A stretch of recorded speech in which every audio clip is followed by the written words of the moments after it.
দর্শক আপনাদের ভালোবাসা আসলাম এক অসহায় মেয়ের কাছে। আমরা শুনবো তার জীবন কাহিনী। আসসালামু আলাইকুম। ওয়ালাইকুম আসসালাম। হ্যাঁ আপু, কেমন আছো তুমি?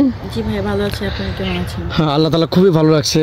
তো যাই হোক, তোমার জীবন যেমন কীভাবে চলছে একটু বলো ক্যামেরাতে। জীবনযাপন চলতেছে কোনো রকম ভাইয়া, কারণ বাবা নাই। যে সংসারে বাবা থাকে না, তারাই আসলে জানে যে না থাকার কি কষ্ট, আর সবাই সংসারে কীরকম অভাব অনটন পড়ে।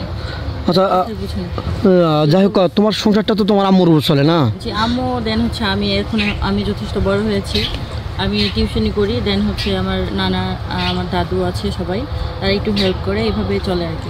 ও যাই হোক, তোমার আম্মু কী করেন, মানে কীভাবে সংসারটা চলে? আন হয় কোথা থেকে? জি, আম্মু তেমন কিছু করে না, বাসায় থেকে। আমার বাবা মারা গেছে প্রায় 4 বছর। আম্মু আপাতত কিছুই করে না। ওই 3-4 বছর থেকে আমার দাদু নানু দেন আমি কিছু করি। ও টিউশনি করে 2-4টা বাচ্চা পড়াশোনা করো, আবার তোমার নানুরা হেল্প করে একটু। ও যাই হোক, তাহলে তো খুবই কষ্ট করে তোমার দিন যাচ্ছে। এখন তুমি কি চাচ্ছ যে কোনো প্রবাসী ভাই বা বাংলাদেশে কোনো ভাই ভিডিও দেখে তোমার একটা সেলাই মেশিন দান করলো বা একটা চাকরির জন্য হেল্প করলো, এটা চাচ্ছ না শুধু বিয়ে শাদী করে তোমার আম্মুর বোঝাটা হালকা করতে চাচ্ছ, কোনটা? যে এরকমই, কারণ আমি যথেষ্ট বড় হয়েছি, আমার বিয়ের বয়স হয়েছে। তো সেক্ষেত্রে আমি চাইবো, দেন আমার মা পরিবার সবাই চায় যে আমার বিয়ে হোক, আমি সংসার করি আর ভালো থাকি, এইটাই। আচ্ছা, তোমার কি এরকম জীবনে ঘটনা হয়েছে তোমাকে দেখতে আসছে, বিয়ে সাথে হয়ে যাবে প্রায়, এই মুহূর্তে ভেঙে গেছে বা কোনো কষ্টের বিতরক ঘটনা ঘটছে, এরকম হচ্ছে? জি হ্যাঁ, এরকম ঘটনা ঘটেছে। যেমন দেখতে এসে সব কিছুই ঠিকঠাক পছন্দ হয়েছে, পরবর্তীতে যখন যৌতুকের কথা বলে তখন আর হয়নি, পসিবল হয়নি। কারণ আমাদের সে সামর্থ্য নাই, তাদের 1.5 লাখ 2 লাখ বা 1 লাখ টাকা যৌতুক দিয়ে আমাকে বিয়ে দেবে। তো এই কারণে ভেঙে গেছে, এরকম হয়েছে।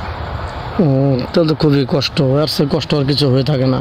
তো যাই হোক, তোমার কি যৌথ ফ্যামিলি ভালো লাগে না সিঙ্গেল ফ্যামিলি ভালো লাগে?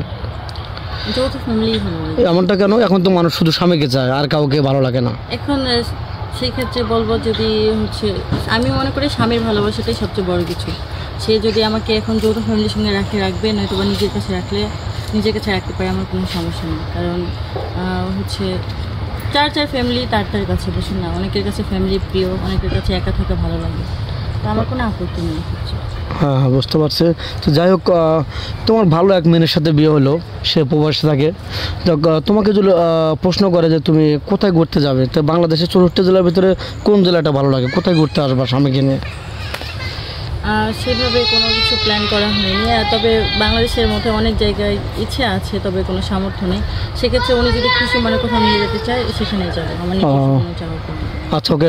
সুপ্রিয় দর্শক বিন্দু শুনতে পারলেন, মেয়েটা খুবই অসহায় কিন্তু কিউট একটা মেয়ে। যেমন এক কথা গোবরে পদ্ম ফুল, তার যদি টাকা পয়সা থাকতো, অর্থ থাকতো, তাহলে এখানে আসতো না।